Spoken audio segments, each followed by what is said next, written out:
Fala rapaziada, beleza? Eu sou o Felipe Cardoso, sejam muito bem-vindos ao meu canal. E hoje estamos começando mais um Sem Roteiro, que é um quadro aqui no meu canal onde eu entrevisto os pré-candidatos aqui do DF. E hoje estou aqui com mais um membro do Partido Missão, Camila Correia, uma novidade que vem aí nas eleições deste ano. Pelo Partido Missão, ela que é membro do MBL também, está hoje como pré-candidata a deputada federal. Camila, muito prazer e muito obrigado por participar aqui do meu canal. Primeiramente, eu gostaria de entender quem que é a Camila. Quem que é a Camila hoje, fora da política? O que você faz, sua formação?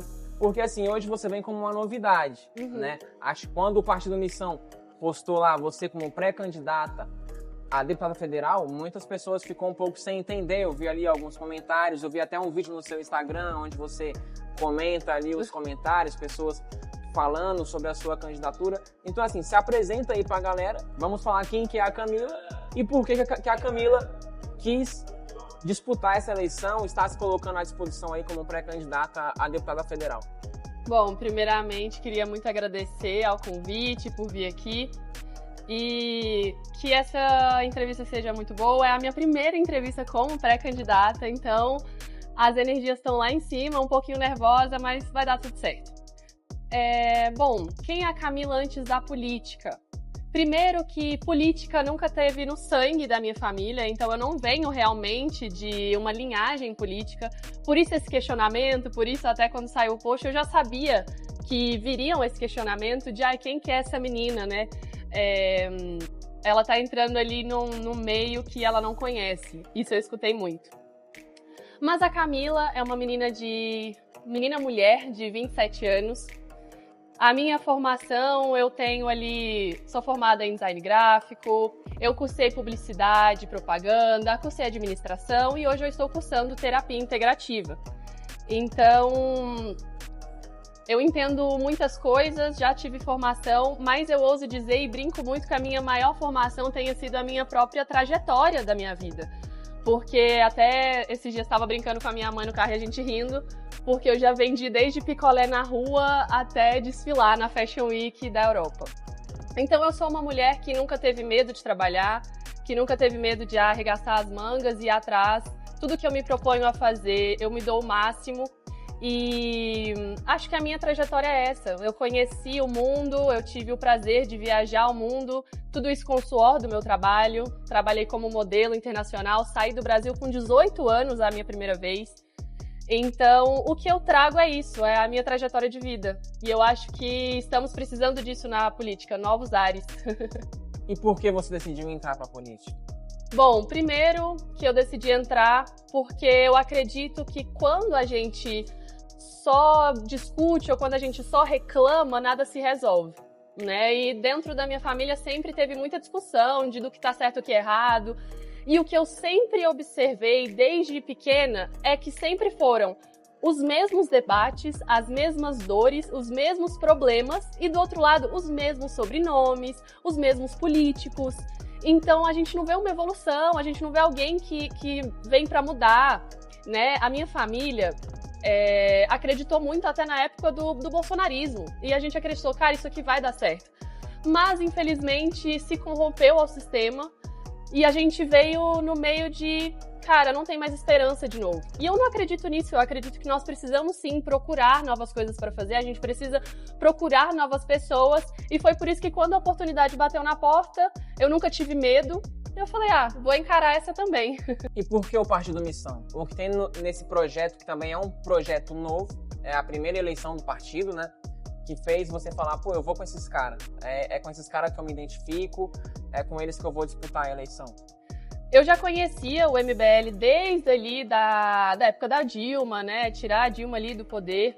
Mas nunca foi algo que eu estudei e sentei para conhecer mesmo. E aí eu vinha morando fora. Tem 2 anos que eu voltei pro Brasil e desde quando eu voltei, infelizmente eu nunca tive a oportunidade de voltar, porque eu sempre estava fora, né, desde cedo. Então eu nunca consegui estar na cidade que dava para eu ir votar, mas eu sempre tive a minha ideologia política, né? Nunca deixei de lado por não conseguir votar. Quando eu voltei pro Brasil, o meu irmão começou a falar sobre o MBL, sobre essas coisas, porque o meu irmão, ele faz economia e o sonho dele também sempre foi muito entrar na política. Sim. Quando ele me mostrou o MBL, eu comecei a conhecer mais e ele começou a compartilhar no nosso grupo da família de WhatsApp vídeos de um doido aí chamado Renan Santos. E a questão que todas as vezes que meu irmão vinha falar com a gente, nós perguntávamos, quem é Renan Santos? Né? Quem é esse doido que tá chegando aí do nada e querendo mudar a política de uma forma que a gente já não acreditava que mais haveria mudança?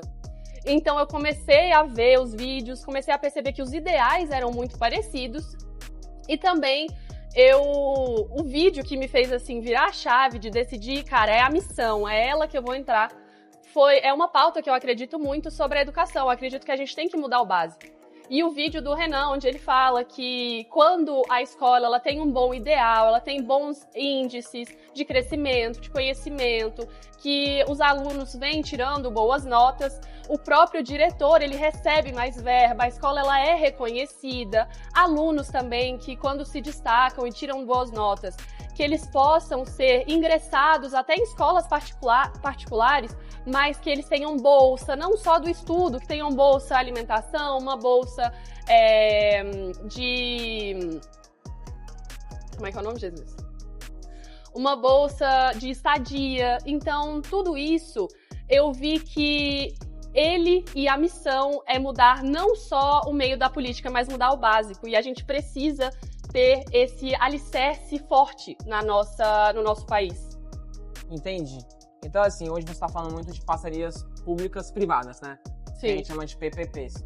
O que acontece em algumas regiões aqui do DF. E falando em regiões do DF, você hoje vende alguma RA ou você é aqui do centro? Aonde você está localizada aqui no DF? Hoje em dia eu moro na Saint Pires. Sim. Que é uma RA também. Sim. Que tem as suas características, as suas necessidades também. Então, assim, a gente já entrando na área das necessidades, qual é a maior dor, assim, que você enxerga hoje aqui do DF? Porque, assim, você hoje é uma pré-candidata a federal, pelo Congresso, mas você vem pelo DF. Uhum. E eu acredito que no Congresso se discute muito as pautas federais, mas a gente também tem que olhar para nossa região, né? Sim. Aqui para o nosso quadrado. Então, assim, quais são as maiores dores que você enxerga no DF hoje? Eu acho que é muito difícil listar só uma dor, mas colocando ali em uma questão, eu tenho certeza que é o esquecimento que o governo tem com as próprias RAs. É algo globalizado entre essas coisas. Então, nós temos o esquecimento das RAs na saúde, na infraestrutura, no saneamento básico, na educação. Então, é muito diferente você vir conhecer Brasília, uma pessoa de fora, ela conhecer o centro, ela conhecer aqui Brasília e ela sair e ir para Sol Nascente. Sim. É uma estrutura totalmente diferente. Então, basicamente, é isso que acontece aqui no nosso quadradinho. Nós temos até um bom exemplo do que é Brasília, mas a gente não tem um bom exemplo do que é as RAs. Né? Mas assim, eu acho que Brasília também hoje ela foi meio que parada no tempo. Não sei Sim. se você também tem essa percepção. Porque, por exemplo, quando Brasília foi fundada, muitos falavam de a modernidade, capital, vai ser a capital do futuro, isso, aquilo, mas naquela época, né? Uhum. Quando foi fundada, mas meio que se parou no tempo também, né? Hoje em dia a gente não vê mais Brasília tão moderna assim, como já foi, né? Então houve meio que essa parada no tempo. E uma das dores também, que eu acho que é uma das principais aqui do DF, é o caso da regularização fundiária, né? Nas RAs aí a gente tem pessoas que, poxa, moram há 30 anos num lugar, mora num bairro estruturado, que tem águas pluviais, saneamento básico, asfalto, tudo certinho, e as pessoas não possuem hoje sequer uma escritura de suas casas, né?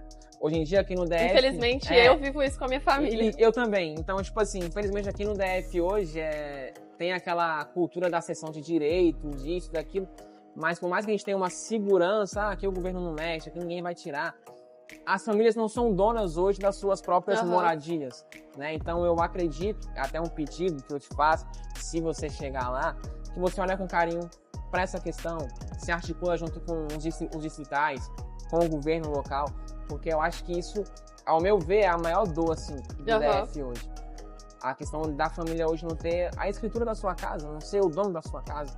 ter aquela falsa segurança, né? Então hoje você vem de Vicente Pires e você também tá falando que lá também tem essa realidade. É, né? porque infelizmente o que aconteceu? Tinha também essa concessão do terreno e esses fazendeiros que eles podiam ser ali agricultores, né? A maioria Sim. era agricultor. Eles pegaram esses terrenos e eles venderam esse terreno. Claro que sim, foi sem a autorização do governo. Sim. Porém, o governo observou isso, deixou que fosse vendido. Inclusive, na nossa rua, né? Meus pais moram em uma rua que, quando eles se mudaram para lá, não tinha asfalto. Foi a própria população da rua que pagou o asfalto. Então, o governo ele deixou as pessoas mudarem para lá, não deu estrutura nenhuma para isso, mas sempre foi cobrado todos os impostos. Então, meus pais sempre pagaram. Pagaram IPTU, IPTU, sempre pagaram tudo. Mas eles não são donos. Mesmo pagando todos os anos o IPTU, o governo volta agora e fala, não, mas você não é dono.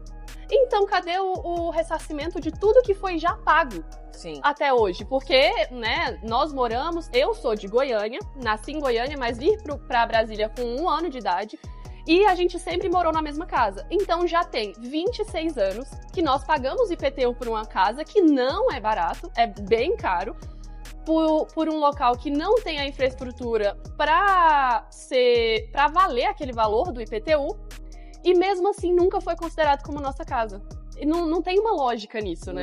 Não tem uma lógica. E infelizmente é algo cultural aqui do nosso quadrado, né? Você pega a cidade do entorno hoje, Ocidental, Valparaíso, Águas Lindas, todo mundo ali possui a escritura da sua casa. Até em bairros que não tem uma infraestrutura igual a gente tem aqui. Sim. Mas eu acredito que a gente consegue mudar isso. Também acredito. Sim. Como que você vai equilibrar hoje as pautas nacionais com as pautas aqui do DF? Tem em mente como é que você vai fazer isso caso você chegue lá? Legal, eu acho que, primeiramente, graças a Deus, estou em um partido que os meus ideais são muito parecidos, né? Então, eu já vou seguir os ideais da própria missão e acredito que quando nós colocamos uma pauta para melhorar o Brasil, ele já consequentemente melhora também as regiões menores, melhora a RA. Então eu acredito que tem que ser, com certeza, eu olhar não só para o Brasil, mas também escutar uma pessoa que mora lá no Sol Nascente, escutar o meu vizinho que também sofre essa mesma questão de não ter a escritura da própria casa. Então eu primeiramente, nunca fechar meus ouvidos, sempre escutar a todos, mas claro que por ser federal eu também tenho que olhar para o Brasil em si, né, no seu conjunto, mas creio que melhorando o Brasil a gente consegue também trazer estruturas para a população real, né, que não é só um número, para o meu vizinho, né? Para o Brasil real, isso mesmo. Real. Eu acho que a gente fala muito, né, para a gente mudar o Brasil, primeiro a gente precisa mudar a nossa cidade, né? Exatamente. De cidade em cidade a gente vai conseguir abranger o todo para mudar o Brasil. Camila, qual foi a crítica que mais mexeu com você, assim, a maior crítica que você recebeu quando você se colocou à disposição? Você falou, poxa, eu vou entrar, vou ser pré-candidata, você recebeu o convite, e você falou, agora, quando divulgou, saiu, Camila Correia pré-candidata, assim, qual foi a principal crítica que mexeu com você, o que te abalou, que você pensou em desistir, algo assim? Pensar em desistir eu nunca pensei. E sobre as críticas que vieram, para quem não conhece o mundo da moda, né, e acha que também é muito fácil, eu já escuto a maior parte das críticas que colocaram no post lá, né, que o Missão publicou, eu já escuto isso a minha vida toda. Então não é algo que ia me fazer desistir ou algo que eu ia acreditar e simplesmente jogar, né, o papel pra cima. Não.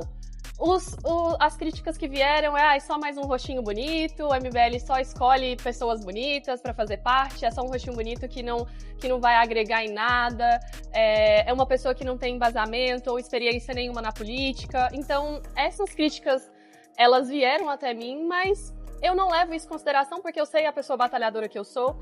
Eu sei que eu nunca tive medo, porque com 18 anos eu fui morar sozinha na Índia. Eu não sabia falar inglês, eu não sabia me cuidar praticamente, eu tinha 18 anos. Lá eu sofri muitas coisas, eu sofri abusos psicológicos, abusos sexuais, então eu sei exatamente o que uma mulher passa quando ela sofre esses abusos, então essa foi uma das questões também que eu decidi entrar. E ser só um rostinho bonito, isso não tem nem embasamento. Porque agora, ser bonito ou não virou se a pessoa é inteligente ou burra. Isso pra mim não faz sentido. Porque, principalmente eu, indo pra fora sozinha, aprendi a me virar sozinha, aprendi a falar inglês sozinha. Sempre trabalhei, nunca tive medo. Eu morei em Portugal também, lá eu trabalhei com fábrica de vidro, pegando força pesada, pegando coisa pesada. Enfim, eu acho que toda a trajetória que eu trago, tudo aquilo que eu trago, já mostra isso para as pessoas. Então eu não preciso ir lá no comentário e brigar com a pessoa, não. Ela vai ver no meu trabalho. Ela vai ver e vai se calar vendo como eu trabalho, vendo a pessoa que eu sou, vendo toda a trajetória que eu já tenho na vida e tudo aquilo que eu posso agregar para a política. Porque a política, ela precisa mais de pessoas novas, a política precisa tirar esses rostos velhos que a gente tem, que não fazem nada, que não muda nada e que só querem enriquecer o próprio bolso, né? Eles não pensam na população, eles só veem ali um número, mas o que importa para eles não é as pessoas, importa para eles quanto de dinheiro vai pro patrimônio deles. Então, eu não me importo com essas críticas e as pessoas vão ver no meu trabalho quem eu sou verdadeiramente. Você chegando lá, em 4 anos, você conseguindo fazer uma coisa assim em 4 anos que realmente você fala, poxa, valeu a pena, nem que seja apenas um, o que seria? Eu creio que uma coisa que me faria feliz é melhorar pelo menos um pouco, né, que faça realmente uma diferença na saúde mental das mulheres que também passaram por abusos como eu. Então, se eu conseguir estruturar isso e melhorar esses índices, eu vou sair dele feliz. Você sabe que o Congresso Nacional hoje não é um ambiente muito familiar, né? Embora a gente viva em uma república, os modus operantes hoje não são muitos republicanos. Na política hoje, você chegando lá, o que a Camila negocia e o que a Camila não negocia de maneira alguma? Eu só negociaria aquilo que faria sentido para o meu ideal, porque, né, eu não vou ali votar por algo que nem eu mesma acredite. E eu não negociaria de forma alguma a minha integridade. Eu acho que cada um tem sua verdade, mas por eu já ter passado por várias coisas, eu sei o que é uma consequência de, às vezes, uma canetada. Então eu seria muito real e muito justa com os meus próprios ideais. Não os venderia por nada. Camila, hoje você é uma novidade. Por que o eleitor do DF deveria apostar em alguém novo como você, não em termos de idade, em termos de você ser uma pessoa que está chegando na política agora, e não apostar em um político de carreira que já tem um histórico, que já conheça como funciona o ambiente político aqui no DF? Eu acho que, primeiramente, nós precisamos mudar a ideia que as pessoas têm do famoso pão e circo, né? De, eu vou votar em alguém porque vai me ajudar em alguma coisa, até o que a gente vem falando da RA. Então, ele vai me ajudar com alguma coisa, mas você não sabe nem a capacidade, se esse deputado vai ter essa capacidade de fazer aquilo que ele está te prometendo. Então, principalmente terminar com essa questão do pão e circo. E o que trazer de novo, mas é isso que nós precisamos, né? Porque em debates que eu tenho com a minha família, o que mais se fala, né, das dores, do que acontece de ruim, não só em Brasília, mas no Brasil todo, são os mesmos problemas, as mesmas dores com, do outro lado, as mesmas pessoas, os mesmos sobrenomes, as mesmas famílias dominando ali o nosso governo. E se há tantos anos, nem gosto de levar muito tempo atrás, mas vamos tomar os últimos 20 anos. Quem esteve no poder nos últimos 20 anos? Se em 20 anos não conseguiu mudar nada, como é que vai continuar, né, conseguindo mudar algo? Não vai conseguir mudar algo. Nós precisamos de sangue novo ali dentro, precisamos de pessoas que não tenham amarras, não tenham favores a fazer um com o outro, porque eu não acredito nisso. Eu não acredito que eu tenho que te convencer a votar em algo meu, e aí pra você votar em algo meu eu vou ficar te devendo um favor. Eu não acredito nisso. Você tem que votar em algo meu porque é algo ético, é algo que é certo de se fazer. O que eu gosto muito de falar é que hoje em dia nós precisamos continuar falando o que é óbvio. Por que a gente precisa continuar falando o que é óbvio? É óbvio que a gente precisa diminuir, sim, a maioridade penal. Como é que uma pessoa de 16 anos tem poder e autonomia para votar no nosso presidente e não tem poder e autonomia para responder por um abuso que faz, para responder para a arma que carrega, pra responder pela faca que entra no Uber e pede pra ele sair, pega teu carro, sabe? Então, assim, é muita coisa que a gente precisa mudar ali dentro. E só muda fazendo novo, não muda com as mesmas pessoas ali dentro. Eu, particularmente, acredito que a renovação seja o melhor caminho, né? Acho que é um exame de consciência que todo eleitor tem que fazer. O Brasil hoje está bom? Não está bom. Brasília hoje está legal? Não está legal. Por que não está legal?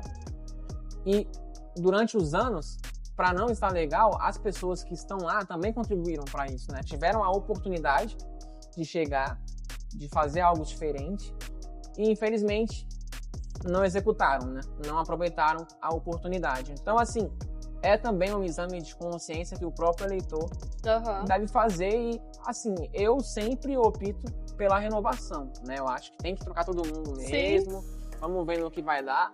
Já tá ruim mesmo, acho que ninguém tem nada aqui a perder mais, né? E vamos fazer o país dar certo, crescer. Camila, e como é que hoje está sendo as suas movimentações, as suas articulações, a sua pré-campanha? Como é que tá sendo esse trabalho que você está construindo hoje aqui no DF?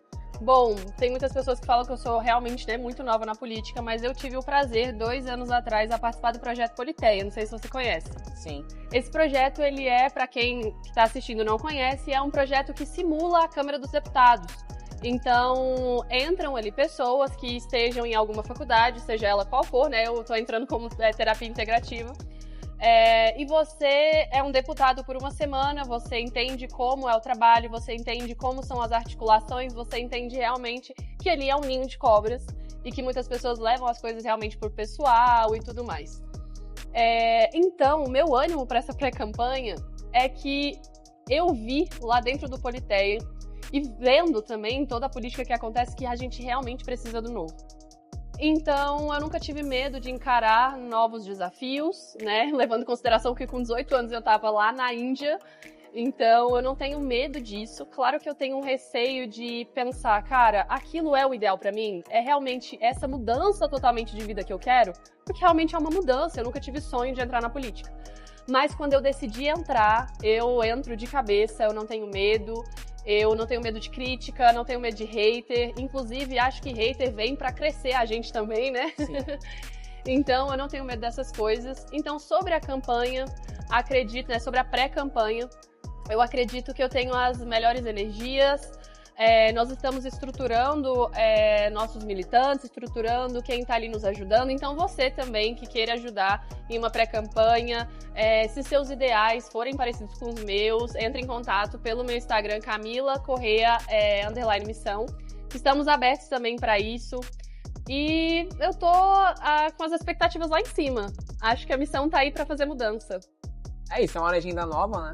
Vai participar da sua primeira eleição, mas que, assim, particularmente hoje, vendo assim por fora, na minha opinião, é a única legenda que realmente tem um projeto como um todo. Então, vamos fazer um bate-bola, onde eu vou trazer temas e algumas perguntas. Você pode responder como você quiser e justificar também, se quiser também, mas também se quiser responder de maneira curta, a gente Tranquilo. Não tem problema. A política hoje, ela é um poder ou um serviço? Ela tem que ser um serviço, mas hoje em dia ela é por poder, né? Então a gente toma aí em consideração que um PL sobre aumento de salário passa rápido, enquanto um PL que é para melhorar a infraestrutura ou trazer mais saúde para a população demora não meses, ouso dizer que anos. Décadas. Acredito que hoje tenha muito político com projeto de poder e não com projeto de governo, né? Isso. Com projeto de verdade. E o Missão hoje se diferencia muito por isso. Eu vi uma entrevista do Renan que ele falava bem assim, partido hoje é só a gente, falou do PT também, o PT, o resto eles são quem é governo e quem não é, né? Só legendas ali, isso, né? Não é partido. Não é partido. O cara vai estar lá para apoiar o governo ou não, mas ele não tem um ideal. Né? O Missão hoje ele tem um ideal. Isso é muito bom. Às vezes ele tem um ideal sim, ele tem o ideal do próprio patrimônio. Isso, do próprio bolso. O Brasília hoje é uma cidade planejada ou uma cidade esquecida? É uma cidade que está no esquecimento do planejamento. Parou no tempo, né? Aquilo que a gente conversou no começo. Isso, ela foi planejada, mas até a gente estava conversando aqui antes que o planejamento ele foi feito para os políticos. Então, Brasília, no seu no seu quadradinho pequenininho aqui dentro desse quadradão. Essa situação pequenininha que temos aqui no centro de Brasília é totalmente diferente do que as RAs. Então, uma pessoa que vive aqui em Brasília, que vive aqui na Asa Sul, ela não tem a mesma segurança que alguém que vive lá no Sol Nascente. Sim. Então, é uma bagunça que tentou ser planejada. Eu acho que a falta de projeto para isso ajudou bastante. Por exemplo, vocês têm o projeto da desfavelização, né? Sim. A gente trazer isso para cá funcionaria muito para as RAs, né? A gente traria uma regularização, as escrituras que a gente comentou. Então é isso, eu acho que falta projeto, né? Exatamente. Brasília foi muito boa para a época, mas eu acredito que hoje em dia seja parada, assim. Sim. Um político que você admira que não faz parte do Missão. Aí é difícil, viu? Porque é missão deles. Mas, pela brincadeira, né, eu vou trazer Sara Pôncio. Não pela pessoa, não conheço os ideais, não conheço vida pessoal, não conheço carreira política, mas há algum tempo atrás eu vi um vídeo dela e também vi sobre a PL dela, sobre o spray de pimenta, né, as mulheres poderem portar spray de pimenta. E como é um ideal muito forte meu, a proteção das mulheres, acho sim que no tempo atual, né, que nós estamos vivendo, nós precisamos sim armar as nossas mulheres. E se o spray de pimenta é o que temos, a gente tem sim que usar. Então vou trazer ela por isso, eu acho que por essa inspiração desse PL dela. Perfeito. Qual é o maior erro de um político que tenta se eleger aqui pelo DF?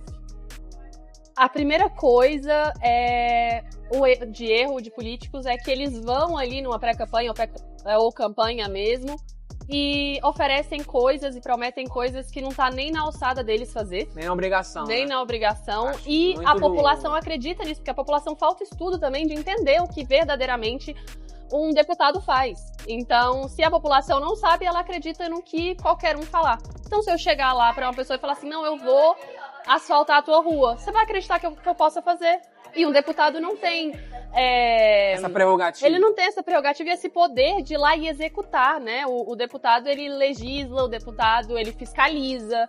Então, eu acho que esse é um erro muito grande. E o segundo erro, que é, né, sobre você perguntar sobre as RAs, é que deputados, eles, né, na sua campanha ou pré-campanha... Eles agem como prefeitos ali da RA. Então, eles agem ali como prefeitos e acreditam que eles têm que defender só os ideais daquele local. E não é, né? Ele tem que olhar para o todo também. A corrupção hoje, ela acontece por impunidade ou por falta de fiscalização? Essa é difícil, porque, primeiro, a gente não tem fiscalização. A fiscalização que tem não funciona. O orçamento é secreto. Né? O orçamento... Principalmente o nosso queridíssimo presidente Lula falou que ele iria entrar e ia tirar o orçamento secreto. Ele entrou e aumentou, né? Ele deixou tudo secreto. Então, primeiro, a gente não tem uma fiscalização, porque o próprio povo brasileiro não pode ele mesmo fiscalizar, e a impunidade não existe. Então, não tem. Então, são duas coisas, né, que você trouxe que não existe no Brasil. E o que tinha, acabaram com ela, né? A Lava Jato. Que a Lava Jato, ela foi o único instrumento no Brasil onde realmente combateu de verdade a corrupção e, infelizmente, foi enterrada. Ela foi vendida, né? Qual é a sua maior qualidade, Camila? Determinação. Eu não tenho medo de ir atrás do que eu quero e eu não... Medo eu tenho, mas eu não deixo que ele me vença. E um defeito? Autossabotagem. Eu sou muito ansiosa com as coisas, então, igual numa pré-campanha, eu tô super animada, eu quero fazer 10.001 coisas, só que eu tenho que dar tempo ao tempo. E eu tenho essa dificuldade de dar tempo ao tempo. Eu quero resolver tudo, botar, como a minha mãe diz, a carroça na frente dos dois. Falta pensar a longo prazo. Isso. Você não consegue pensar a longo prazo. Porque eu quero resolver tudo agora. E não é assim que a gente resolve, não é assim que a gente vai resolver os problemas do Brasil, né? Tem que ser planejado, então eu preciso sentar, me acalmar e resolver uma coisa de cada vez. E hoje, como é que você encara essa loucura das redes sociais, né? Porque hoje a política ela é feita nas redes sociais.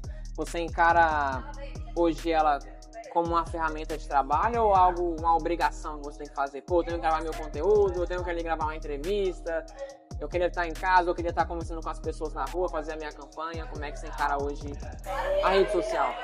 Sempre encarei ela, não só hoje, mas sempre foi como um trabalho pra mim.